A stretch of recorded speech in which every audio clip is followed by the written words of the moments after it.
इनकार कर दिया इसने। अब क्या करेगा, करना क्या है, शादी तो इसी से करूंगा चाहे कुछ भी हो जाए, महराज ने पुरस्कून अंदाज में कहा।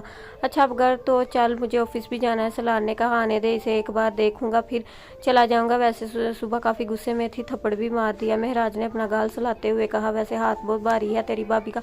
महराज की बात पर सलार मुस्कुराया। जब सीढ़ियों से आयत को उतरते देखा, आयत इनको इग्नोर करते हुए कॉलेज गेट से बाहर निकली। जब वो दोनों भी इसके पीछे कॉलेज से बाहर निकल आए, मैं अरमान की गाड़ी को देखकर आयत को कुछ अजीब लगा। अरमान इसके कॉलेज के बाहर क्या कर रहा था, ये सोचकर वो इसकी गाड़ी के करीब आई। अरमान आप यहाँ क्या कर रहे हैं, किससे मिलने आए हैं क्या? आयत को कतई उम्मीद नहीं थी कि वो इससे मिलने के लिए यहाँ आएगा। मैं तुमसे मिलने आया हूँ आयत, आज मैंने तुम्हारे भाई से लंच की इजाज़त मांगी है, जो कि मैं तुम्हारे साथ करूँगा, और इसने खुशी खुशी इजाज़त दे दी है। शुक्र है तुम्हारा भाई मेरी बहन की तरह ओल्ड फैशन नहीं है। इसकी बात पर आयत को धक्का लगा। भाई और इसको बाहर किसी मर्द के साथ लंच करने की इजाज़त दे, ये तो नामुमकिन सी बात है। ये कैसे हो सकता है, भाई लंच की इजाज़त कैसे दे सकते हैं? आज कुछ कंफ्यूज हुई। तुम्हें मुझ पर यकीन नहीं है, ठीक है यार, मैं अभी हाशिर भाई को फ़ोन करके पूछ लेता हूँ। ये कहते हुए अपना फ़ोन निकाला। नहीं इसकी कोई ज़रूरत नहीं। आयत अपने पीछे महराज को आते देख चुकी थी और इस पर यह जाहिर करना चाहती थी कि वो एक मगेतर रखती है। ये कहते हुए वो अरमान के साथ गाड़ी में बैठ गई। और जब मेन गेट से नाजिया निकली, सुनो लड़की, ये बताओ वो लड़का इसका भाई है जो इसे लेने के लिए आया? महराज ने गुस्से से दौड़ते हुए पूछा। जी नहीं, वो अरमान भाई हैं और आयत की इनके साथ मंगनी हुई है और कुछ ही महीनों में इन दोनों की शादी है। नाजिया ने बताया। शादी? जी हाँ शादी, और अब आप प्लीज़ इसे तंग मत कीजिएगा, कुछ महीनों में इसकी शादी है और वो अपने मगेतों को बहुत पसंद भी करती है, सो मुझे उम्मीद है कि अब आप इसे तंग नहीं करेंगे। नाजिया ये कहते हुए आगे बढ़ गई। महराज सलार ने इसके कंधे पर हाथ रखा। सलार इसका मगेतर है?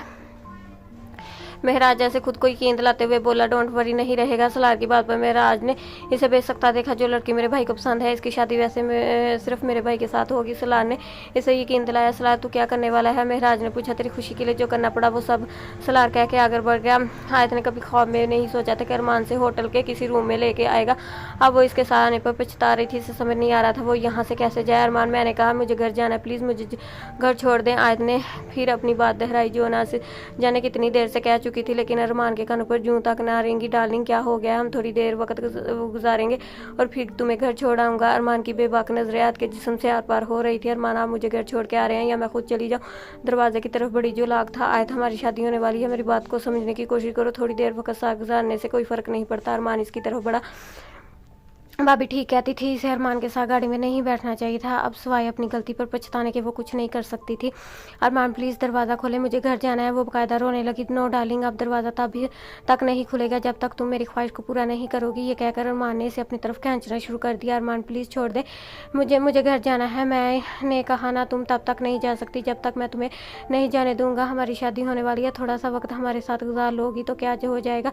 जिस दिन से तुम्हें देखा है मदहोश कर रखा है तुमने, और शादी से पहले एक बार क्या फ़र्क पड़ जाएगा तुम्हें? हाँ, वो इसे अपने करीब करते हुए बोला। अरमान, काश मुझे अंदाज़ा होता तुम इतने घटिया और जलील इंसान हो। मैं कहती हूँ दरवाज़ा खोलो। आयत गुस्से से चिल्लाई। तूने मुझे गाली दी, औकात क्या है तेरी? अगर मैं ये दरवाज़ा ना खोलूँ कभी ज़िंदगी में यहाँ से बाहर नहीं जा पाएगी। खैर जो भी है, इस वक्त मेरा मूड ख़राब करने की ज़रूरत बिल्कुल नहीं है। अरमान ने अब की बार फिर से बुरे तरीके से इसे अपनी तरफ खींचने की कोशिश की, जिस पर आयत ने हाथ बेख्तियार इस पर उठाया, जो इसका गाल लाल कर गया। तेरी इतनी हिम्मत, तूने मुझ पर हाथ उठाया? अरमान ने आयत को बालों से पकड़कर खींचा। समझ गया था तू सीधे तरीके से नहीं मानेगी, इसलिए तो ये शादी का ड्रामा किया। सोचा था थोड़ा सा वक्त तेरे साथ गुजार के शादी से इनकार कर दूंगा, लेकिन नहीं, अब मैं शादी ज़रूर करूँगा। तूने मुझे थप्पड़ मारा, मैं इस थप्पड़ का बदला ज़रूर लूँगा। मैं तुझे एक रात की दुल्हन बनाऊँगा और फिर अगले ही दिन तुझे तलाक देकर वापस तेरे भाई के घर भेज दूंगा। तूने अभी मुझे जाना नहीं, बहुत बड़ा पंगा लिया है, ये थप्पड़ तुझे बहुत भारी पड़ेगा। अरमान प्लीज़ मुझे घर जाने दीजिए, आपको खुदा का वास्ता। आयत रोते हुए इसके पैरों में गिर गई। नो डार्लिंग नो, आज तो तू मेरी प्यास बुझाएगी, इसके बाद ही तुझे घर जाने दूंगा। मेरे पास मत आना, वरना क्या करेगी? इसने आयत का दुपट्टा खींच कर एक तरफ फेंका और खींच कर इसे बेड पर पटका। आयत अपना आप बचाने के लिए हाथ पैर चलाने लगी। इसके गिरते कुर्ते के बाजू फट चुके थे, लेकिन अरमान के थप्पड़ ने इसे जैसे बेजान कर दिया था। आयत बेतहाशा रोने और चिल्लाने लगा, लेकिन इसकी मदद को कोई नहीं आ रहा था। बस वो अल्लाह से दुआ कर सकती थी। जब बाहर से दरवाज़ा ज़ोर ज़ोर से बजने की आवाज़ आई। अब कौन आ गया? मूड की माँ बहन एक करने गंदी गाली देकर अरमान दरवाजे की तरफ बड़ा। दरवाजे पर खड़ा किसी से बहस करने लगा। आयत ने अपने बदहवास होश को संभालते हुए अपनी चादर उठाई और दरवाजे से बाहर निकलने लगी, लेकिन दरवाजे के करीब पहुँच कर वो अपनी ही नज़रों में गिरी। बाहर खड़ा जो इंसान अरमान से इस कमरे के लिए लड़ रहा था, वो कमरा इसका है। होटल मैनेजमेंट में गलती हुई है, वो कोई और और नहीं महराज शाह था। आयत इससे नजरें मिलाए बगैर होटल से बाहर भागी। अरमान इसके साथ ऐसा कैसे कर सकता है? इसने कभी सोचा भी ना था कि इतने मान से इसकी भाभी ने अरमान के नाम की अंगूठी इसके हाथ में पहनाई थी और वो शख्स इतना गिरा हुआ था कि सिर्फ इसके जिस्म को हासिल करने के लिए, अपनी हौस पूरी करने के लिए इससे शादी कर रहा था। नहीं, मैं ऐसे शख्स से शादी नहीं करूंगी। मैं आज ही जाकर भाई को सब कुछ बता दूंगी। मैं भाई को बता दूंगी कि अरमान कितना घटिया और गिरा हुआ इंसान है। लेकिन क्या मैं भाई मेरा यकीन करेंगे? क्या भाभी मेरी बात मानेगी? क्या इनका भाई इतना जलील इंसान है? इतने अपनी सोचों में घूम चलते चलते अपने घर के करीब आकर गेट के पास रुकी जब किसी ने इसका हाथ थाम कर अपनी तरफ खींचा। अरमान घटिया इंसान, छोड़ो मुझे। आयत ने अरमान के हाथ से अपना हाथ छुड़ाने की कोशिश की। हाँ, ताकि तू अपने भाई को सब कुछ बता दे। एक बार खान खोल कर सुन ले आयत, अगर तूने अपने भाई या बहन को कुछ भी बताने की कोशिश की तो मैं कहूँगा कि जो करने की कोशिश मैं कर रहा था वो मैं कर चुका हूँ। फिर आज ही तेरा भाई तेरा निकाह मेरे साथ करवाने का ये मत भूलो। काला से मेरे साथ अपनी मर्जी से गई थी, तो अगर मुझे अपने भाई की नज़रों में गिराने की कोशिश की तो इज्जत से तो तू भी जी नहीं पाएगी और एक रात की दुल्हन तो मैं तुझे बना कर रहूँगा। आयत हो हवस के पुजारी इंसान को देख रही थी। ये लोग भी आम इंसानों के रूम में छुपे होते हैं। दुनिया की नज़रों में इतना मोहतरम इंसान था अरमान। और असल हकीकत क्या थी? कितने मान से इसकी भाभी कहती थी कि अरमान इसके दोनों भाइयों से अलग है। वो मतलबी और खुद प्रस्त नहीं है, लेकिन इसकी बहन, इसकी मासूम भाभी क्या जाने कि ये शख्स हवस का पुजारी है जो अपनी हवस पूरी करने के लिए किसी भी मासूम लड़की की ज़िंदगी तबाह करने के लिए तैयार है। चल डार्लिंग, अंदर चलते हैं। आयत का हाथ बेदर्दी से पकड़ते हुए अंदर लेकर जा रहा था जब इसकी नज़र इसके मुंह पर पड़ी। अरमान के होंठ से खून निकल रहा था और आंखें करीब जगह नीली पड़ चुकी थी। आयत ने चादर अच्छे से अपने आप पर फैलाई ताकि इसके फटे कपड़े किसी को नजर ना आए। इसको अंदर आते देखकर मन्नत फरो इसकी तरफ लपकी। कहाँ थी तुम? 2 बार हाशिर तेरे कॉलेज में तेरा पता करके आए हैं। वक्त देखा है तुमने, 4:30 बज रहे हैं। आए तो और ये क्या हालत बना रखी है तुमने? मन्नत ने इसका चेहरा देखा जाए। हाथ दर्ज सुरख्तार होने की वजह से इसकी आंखें पूरी तरह सूजी हुई थी। मन्नत को लगा जैसे अपना आप छुपाने की कोशिश कर रही है। आए तो तू ठीक है ना? इससे पहले मन्नत कुछ और कहती। आयत रोते हुए इसके गले लग गई। मन्नत इसके रोने की वजह समझ नहीं पा रही थी। जब दरवाजे से अरमान अंदर आया, मन्नत आयत मेरे साथ थी, हम लंच करने गए थे। बेचारी रास्ते में डर गई। अरमान ने बात बनाने की कोशिश की। डर गई? ऐसा क्या हुआ कि ये डर गई? मन्नत ने कुछ नाचते हुए भाई की तरफ देखा। वो रास्ते में एक एक्सीडेंट हुआ था, वही देखकर बेचारी डर गई। अरमान ने बात बनाई, लेकिन इसके बाद आयत का 1 सेकंड भी वहाँ रुकना मुश्किल हो गया था। वो भागते हुए अपने कमरे में जाने लगी जब रास्ते में हाशिर से पूरी तरह टकराई। क्या हुआ है? तू ठीक है ना? इसकी हालत देख हाशिर परेशान हो गया, लेकिन आयत बिना कुछ बोले कमरे में भागी। आयत को अब तक यकीन नहीं आ रहा था कि इसके भाई हाशिर ने इसे अरमान के साथ जाने की इजाज़त दे दी। आज इसके साथ जो भी हो कुछ भी हुआ, इसमें हाशिर की गलती नजर आ रही थी। हाशिर इसे इजाज़त नहीं देता तो वो कभी इसके कॉलेज में आने की हिम्मत ना करता। अरमान भाई, आपके चेहरे पे क्या हुआ? मन्नत ने अरमान से पूछा। वो होटल में एक लड़ाई होगी, ये अजीब आदमी था, बेवजह मुझे मारने लगा। अरमान ने बताया। मुझे तो बिल्कुल पागल लग रहा था। शुक्र है होटल वालों ने इसे पकड़ लिया, वरना तो आज मेरी जान निकाल देता। अरमान ने सोचा। ऐसे ही बेवजह लड़ने लगा मुझसे। अगर होटल में ज़्यादा लोग ना होते तो मैं इसे बताता कि अरमान क्या चीज़ है। अब इसे क्या बताता? महराज ने जब आयत को कमरे में इस हालत से निकलते देखा था, वो अपने आप से बाहर हो गया और बुरे तरीके से अरमान को पीटने लगा। अगर वो होटल के मैनेजमेंट आकर इसे ना रोकती तो वो ज़रूर इसे मार देता। और अरमान को लग रहा था वो इसके रूम की वजह से लड़ रहा है। इसके बाद अरमान ने आयत को ढूंढना शुरू किया। जब इसे कहीं नहीं मिली तो वो गाड़ी सीधे इसके घर के करीब ले गया। आयत को घर ही वापस आना था, इसलिए वो आयत के घर पहुंचने से पहले ही यहाँ पहुंचा और आयत को ड्रम का मुंह बंद रखने के लिए कह दिया। हाशिर कभी सोच भी नहीं सकता था कि आयत इसकी इजाज़त के बगैर छुप कर अरमान से मिलेगी। ये बात तो तब खुली जब अरमान अपनी भाभियों और भाइयों को साथ लेकर आया और अरमान के काम के सिलसिले में मुल्क से बाहर जाने वाला था और इसकी ख्वाहिश थी कि वो इससे शादी करके जाएगा जल्दी। तो खैर इसने शुरू से मचा रखी थी, लेकिन आज जो बात हाशिर के सामने की थी इस पर हाशिर को समझ नहीं आ रहा था वो अब क्या करे। हाशिर भाई, वो लड़की है, वो साफ लफ्ज़ में आपसे नहीं कह सकती, आज भी जल्द शादी करना चाहती है, पर आप क्यों फिक्र कर रहे हैं? मैं आपसे वादा करता हूँ मैं आयत की पढ़ाई का मुकम्मल ध्यान रखूँगा जितना पढ़ सकती है, और मैं इसे पढ़ाई के मामले में कभी नहीं रोकूंगा। अब मज़ीद छुप कर मैं नहीं मिल सकता, इसलिए मैं इज्जत से आयत को अपने घर ले जाना चाहता हूँ। मैं चाहता हूँ इसी जुमे आपको मेरा और इसी जुमे को आप मेरा और आयत का निकाह कर दें। हंगामों वाली शादी में वैसे भी नहीं करना चाहता, सादगी से शादी कर लेते हैं और वलीमा मेरे आने के बाद खूब धूमधाम से कर लेंगे। आयत भी इस बात के लिए तैयार है। आप आज खुद इसने मुझसे ये सब कुछ कहा है। आयत की शादी इसी हफ्ते में तय हो चुकी थी। हाशिर को हर मामले में आयत की खुशी चाहिए थी। वो अरमान को पसंद करती है, इसे शादी करना चाहती है, तो वो क्यों अपनी बहन की खुशी में रुकावट बनता है? इसे हर कुछ पसंद नहीं था कि इसकी बहन इस तरह से अरमान से बाहर मिले और जो कहानी अरमान ने हर्षर के सामने बनाई वो न जाने कितनी बार बायोलॉजी के वक्त में इससे मिल चुका है। हर्षर को इस बात पर यकीन नहीं था, लेकिन आज जब वो इसके साथ घर वापस आई, वो भी शाम 4:30 बजे, तो इसे यकीन करना पड़ा। इसी तरह इन दोनों की शादी तय होगी, जिस पर आयत एकदम खामोश हो चुकी थी। ना ही अपनी पसंदगी का इजहार किया और ना ही नाराजगी का। लेकिन जब इसे पता चला कि अरमान ने ये कहानी बनाई है कि इसके भाई के सामने पेश की है, तो इसे अरमान पर बहुत गुस्सा आया और इसका भाई इसकी खुशी चाहता है और इसकी खुशी के लिए अरमान से इसकी शादी करवा रहा है। लेकिन जब इसे पता चलेगा कि अरमान कितना बड़ा प्लान बना रहा है सिर्फ अपनी हवस को पूरा करने के लिए, इसे सिर्फ एक रात की दुल्हन बना के अपने साथ लेके जा रहा है, अगले दिन ही वो इसे तलाक दे देगा। इसके भाई को कितनी तकलीफ होगी, लेकिन ये सब कुछ हो अपने भाई को बता नहीं सकती थी, वरना वो इसके भाई की नज़रों में गिरा देगा। वो क्या करे, इसे कुछ समझ नहीं आ रहा था। कल हर्ष ने इसे कॉलेज से छुट्टियां लेने के लिए कहा था। वो कॉलेज जाने के लिए तैयार हो रही थी, जब इसे महराज याद आया किस तरह नजरी मिलाएगी वो शख्स कितने मान से इसने कहा था अरमान हल्ला से महराज से बेहतर। महराज इसे तंग जरूर करता था, लेकिन कभी गंदी नज़र से इसकी तरफ ना देखा था। अब आए सोच रही थी क्या वो इस शख्स से नज़र मिलाप लाएगी जिसके सामने वो एक गैर शख्स के साथ एक होटल के कमरे से निकली। आज नाजिया नहीं आई थी, इसलिए इसे अकेले कॉलेज जाना पड़ रहा था। अभी वो कॉलेज से थोड़ी ही दूर थी जब अचानक इसके सामने गाड़ी आ रुकी। इसे उम्मीद नहीं थी कि कल के बाद अरमान इसका सामना करेगा। वो गाड़ी से उतरकर इसके सामने आकर खड़ा हो गया। आज भी इसका मुंह सूजा हुआ था। शायद महराज के हाथों पर पड़ने वाली मार ने इस पर बहुत असर किया था।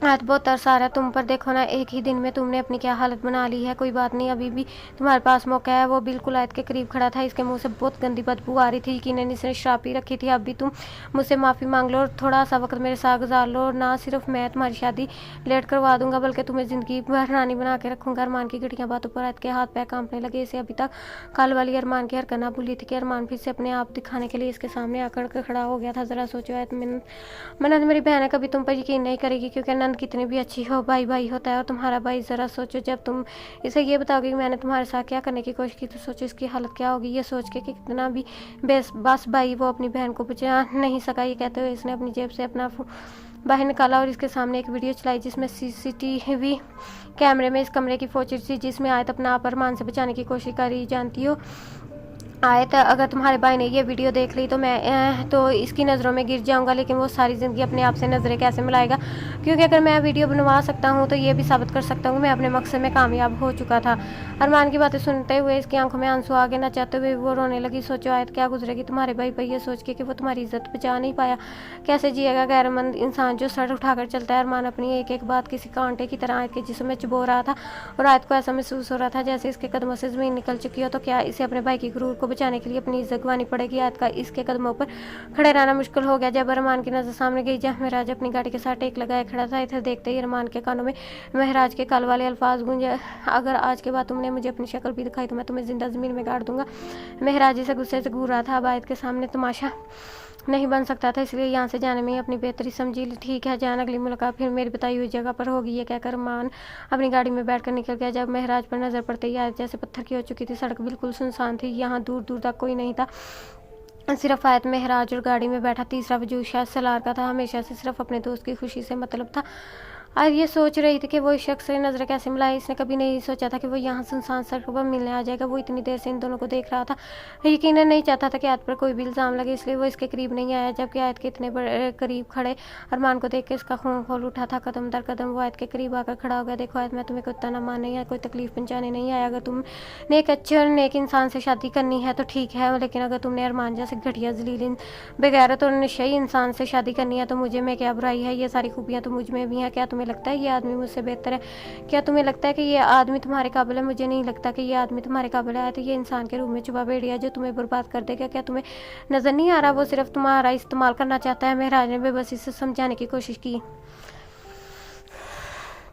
अब महराज को क्या बताती कि ये बात तो वो भी जानती कि अरमान इसके साथ क्या करना चाहता है, लेकिन वो इसे नहीं बता सकती थी कि ये आदमी ना सिर्फ इसको इसके अपनों की नज़रों में गिराएगा बल्कि इसके सामने से जिंदा दरगूद कर देगा। इसके पास वो वीडियो थी, इसका भाई वो वीडियो देख लेता जिसमें किसी गैर की नहीं बल्कि इसकी अपनी बहन की इज्जत को तार तार करने की कोशिश की जा रही थी। किया जाता अरमान का ये सब कुछ करके भी कुछ भी नहीं। वो तो वैसे भी कुछ दिन में इस मुल्क को छोड़ कर जाने वाला था, लेकिन आयत वो बर्बाद हो जाती। इसका भाई कभी सर उठा के नहीं जी पाएगा, सारी ज़िंदगी अपने आप से नफरत करेगा। वो इंसान जो अपनी बहनों की एक ख्वाहिश पर अपना आप तक बेचने के लिए तैयार आता था क्या इसकी बहन कैसे इसके इस तरह से रसवा कर सकती है, लेकिन ये बातें वो महराज को क्यों बताती, क्या लगता था वो इसका हमसिया था, कल इसी ने तो आकर इसकी इज्जत बचाई थी। वो महराज को बताना चाहती थी कि इसके साथ क्या किया गया, लेकिन किस मुंह से बताती है, अभी कल ही तो इसकी मोहब्बत के मुंह पर मार के आई थी, वो इसके बाद खुद से नजरें मिलाने के काबिल ना रही। महराज मेरा रास्ता छोड़ दे, मुझे कॉलेज जाना है। इतने बेबसी से महराज की तरफ देखा जब किसी ने पीछे से आकर मुंह पर रुमाल रखा और जैसे जैसे इस रुमाल की महक इसने अपने सांसों में उतरती महसूस की, वो होश आवाज से भगाना होगी। तेरा दिमाग खराब हो गया सलार, क्या किया है तूने? महराज चलाया सलार पर, वही जो वो पहले कर देना चाहिए था, लेकिन तू टाइम पास कर रहा है, अपनी गलती पर जरा भर शर्मिंदा ना था। चल अब उठा इसे और गाड़ी में डाल, दिमाग ख़राब हो गया। वो कॉलेज जाने के लिए कह रही थी और तुमने इसे बेहोश कर दिया। देख भाई, ये लड़कियां बहुत उल्टी खोपड़ी की होती हैं, सीधी बात इनके जहनों में जाती नहीं है, इसलिए उल्टे लोगों को ऐसे उल्टे तरीके से सीधे रास्ते पर लाया जाता है। अब उठा इसे गाड़ी में डाल। मेरा जानता था इस वक्त सलार से बहस करना बिल्कुल बेकार है, इसलिए इसने एहतियात से आयत को उठाया। सलार गाड़ी एक जेर तमीर बिल्डिंग के अंदर लेकर आया। सलार, मुझे लगता है हमें इसे वापस छोड़ आना चाहिए, महराज ने समझदारी से काम लेते हुए कहा। हाँ, लेकिन इसके लिए इसका होश में आना ज़रूरी है, और होश में आने के बाद तेरी बात सुनना ज़रूरी है। जब तक ये लड़की ठंडे दिमाग से तेरी बात नहीं सुनती, बल्कि तेरे प्यार को नहीं समझती, तब तक यहाँ से नहीं जा सकती, क्योंकि तब तक इसको यहाँ से नहीं जाने दूंगा। अब उठा इसे अंदर लेके आ। ये तो महराज भी जानता, सलार अपनी जिद का पक्का है। वो आयत को यहाँ से तब तक नहीं जाने देगा जब तक वो महराज की बात ना सुन ले, क्योंकि महराज के मामले में सलार बहुत पोजिटिव था और वो उससे महराज के लिए कुछ भी कर सकता था, इसलिए सरदार देखने का सवाल पैदा ही नहीं होता था। वो दोनों कितनी देर से आयत को होश में लाने की कोशिश कर रहे थे। आयत को होश में आने के लिए 3 घंटे लगे। महराज चाहता था कि आयत को जल्द होश आए ताकि वो इसे कॉलेज वापस छोड़ सके, क्योंकि वो इसकी इज्जत पर हर्फ नहीं आने देना चाहता था। लेकिन जब आयत को होश आया, इसके अल्फाज सुनकर महराज का सर चकरा गया। आयत इसे इतना गिरा वो समझ सकती है, महराज ने कभी ना सोचा था। किस मकसद के लिए लाए हो मुझे यहाँ? मुझे लग रहा है तुम में और अरमान में कोई फ़र्क नहीं है, लेकिन तुम दोनों एक जैसे हो। आयत के अल्फाज इसके लिए जहर से कम ना थे। महराज ने आज तक किसी लड़की की तरफ गंदी नज़र से ना देखा था, और आयत के लिए महराज के जज्बात सच्चे थे, वो सिर्फ और सिर्फ आयत के लिए थे। आयत इसके सामने बेतहाशा रो रही थी। खुदा के लिए मुझे बाइज़्ज़त मेरे घर जाने दो, मैं पहले ही अपनी ज़िंदगी से तंग आ चुकी। तुम बहुत अमीर हो ना, तुम्हें कोई भी मिल जाएगी जिसके साथ जाकर तुम अपने दिल को तकसीम पहुँचा लोगे। आज मेरी बात को समझने की कोशिश करो। महराज ने एक कदम इसकी तरफ बढ़ाया। वहीं रुक जाओ, मैं कहती हूँ मेरे पास मत आना, वरना मैं अपने आप को ख़त्म कर दूंगी। आज बेबसी की इंतहा पर थी। महराज को आयत की बात पर गुस्सा आ रहा था, जो इसे इतना घटिया समझ रही थी।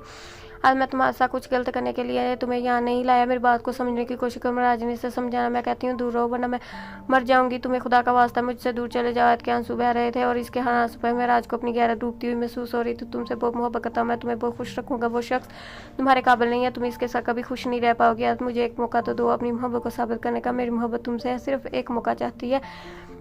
महराज इसके सामने घुटनों के बल बैठा बोल रहा था, लेकिन वो अब इसे सुनना नहीं चाहती थी और ना ही इसकी मोहब्बत पर यकीन करना चाहती थी। खुदा के लिए मुझे मेरे घर छोड़ दो, इस हफ्ते मेरी शादी है। आयत ने इसके सामने हाथ जोड़ते हुए थे, जबकि इसकी शादी का सुनकर महराज के पैरों तले ज़मीन निकल गई। नहीं आयत, वो शख्स तुम्हारे काबिल नहीं है, मैं नहीं होने दूंगा तुम्हारी शादी इसके साथ। तुम मुझसे शादी नहीं करनी ना सही, लेकिन इस शख्स के साथ भी तुम्हारी शादी नहीं होने दूंगा। मैं तुम्हारे ही हाथों तुम्हारी ज़िंदगी बर्बाद नहीं करने दूंगा। महराज गुस्से से दौड़ते हुए बोला, क्यों नहीं? तुम हो कौन हो? मेरे क्या लगते हो? मेरे कुछ नहीं हो, तुम कुछ भी नहीं और ना ही कभी कुछ कर हो सकते। वो शख्स मेरे काबिल है या नहीं, इसका फैसला करने वाले तुम होते कौन हो? मैं अरमान से शादी करूंगी, हर हाल में करूंगी। आयत इसी की तरह चलाते हुए बोली, जबकि इसके आंसू एक लहर की तरह बह रहे थे। मैं तुमसे अपनी मोहब्बत को साबित करने का एक मौका मांगता हूँ। मुझे यकीन है कि तुम मेरी मोहब्बत पर यकीन जरूर करोगी।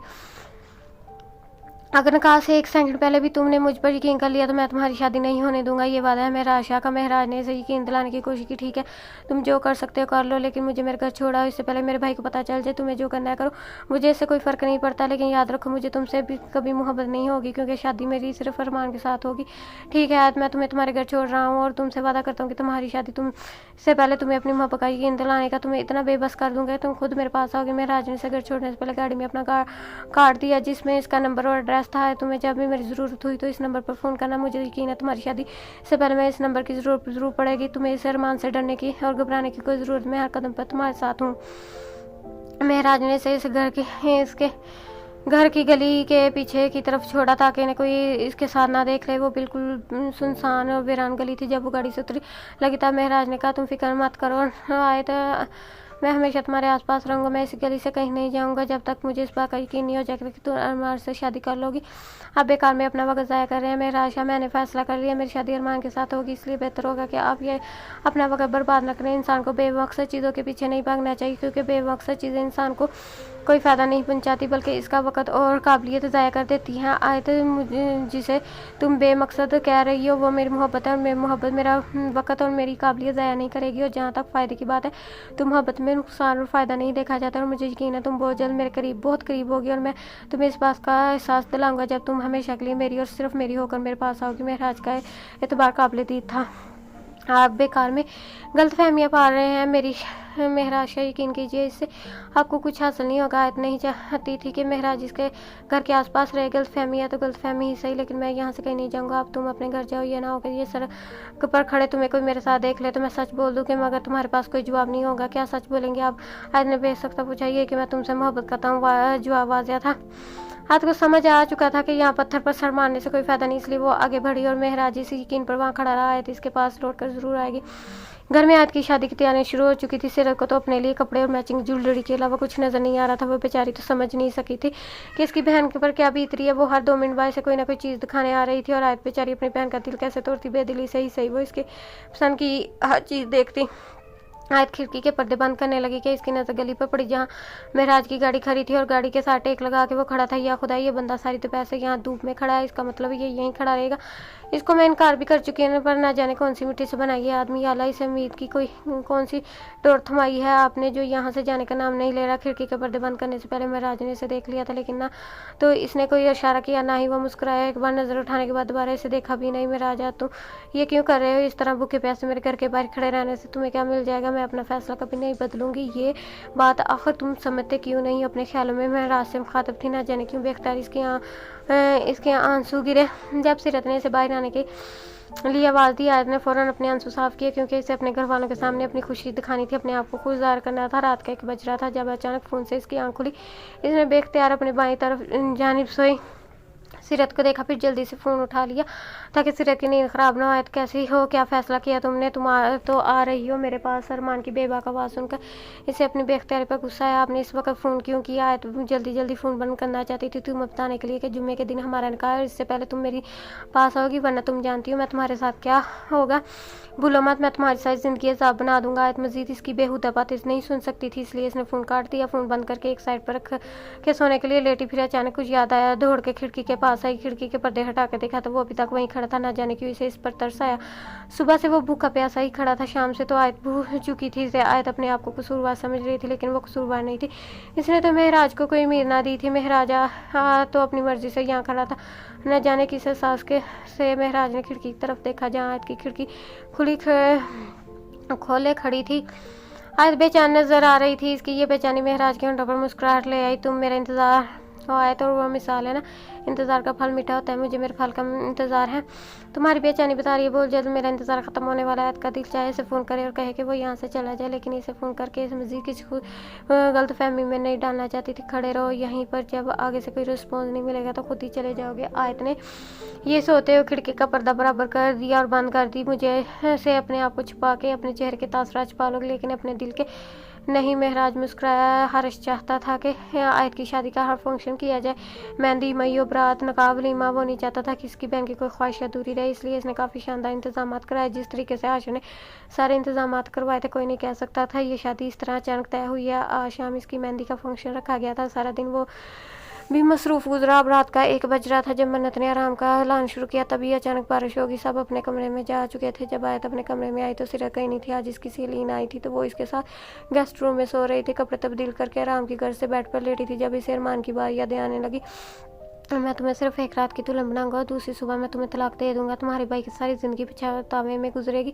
कैसे नजरें मिलाएगा वो ये सोचते हुए इसने अपनी बहन की ज़िंदगी अपने हाथ से बर्बाद की। क्या कभी अपने आप को माफ़ कर पाएगा?